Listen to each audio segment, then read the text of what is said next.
Niklas, there's a very special story in the exhibition about gorillas in Rwanda and Uganda, right?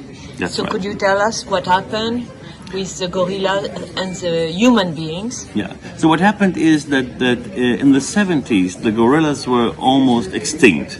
Mountain gorillas were down to some 250, both in Rwanda and Uganda. And the question was, how can we preserve them? How can we avoid that they will vanish from the earth? And as everybody knows, the famous primatologist Dian Fossey almost single-handedly created a new public image of the gorilla, not as a ferocious beast as it was depicted still in the 30s of the 20th century. We all have memories of the film King Kong, and there the gorilla looks very frightening. And Dian Fossey basically managed to create a public image of the gorilla as a gentle giant, which the animal actually is. They're very gentle. And she, by habituating the gorillas, managed also to learn much about the gorilla's behavior and also managed to protect the gorilla from being extinct. So gorilla preservation after Dian Fossey is one of the rare success stories when it comes to endangered species on Earth. Now there are over 1,000 gorillas again.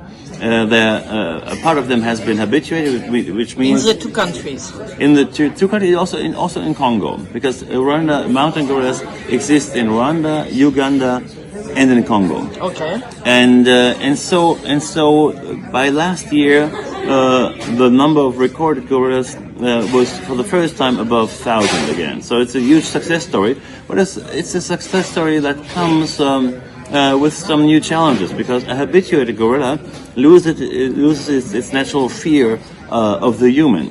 So whereas a gorilla, when he saw a human, would either charge or run away into the forest in the old days, a habituated gorilla can accept a human in his habitat.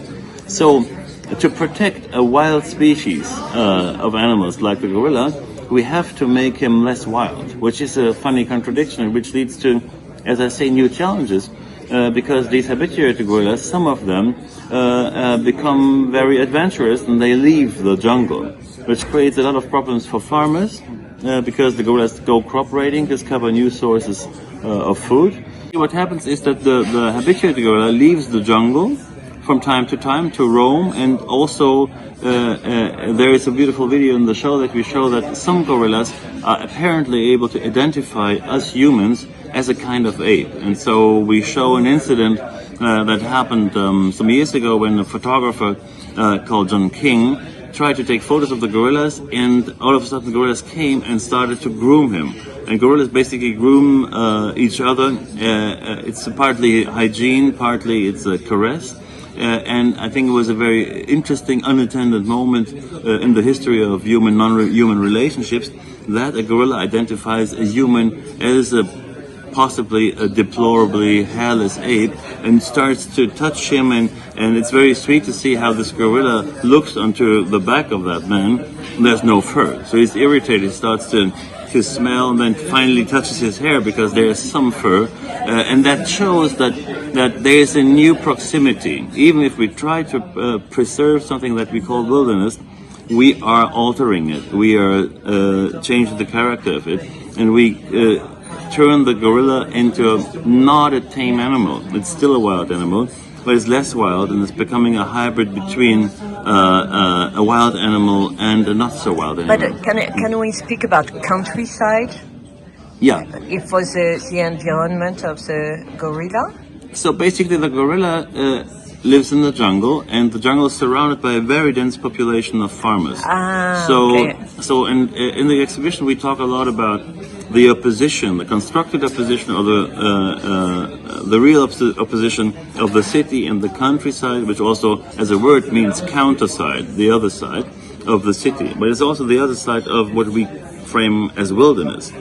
So there is an interest in that chapter in also looking into what is wilderness and how does wilderness relate to countryside. Okay. And the gorilla is basically the first species who leaves what we call wilderness and explores the countryside in a very paradoxical and also complicated way. And so we talk in this exhibition also about the efforts of getting the gorilla back into the realm that we designated him to, which is the jungle and not the fields, not the countryside.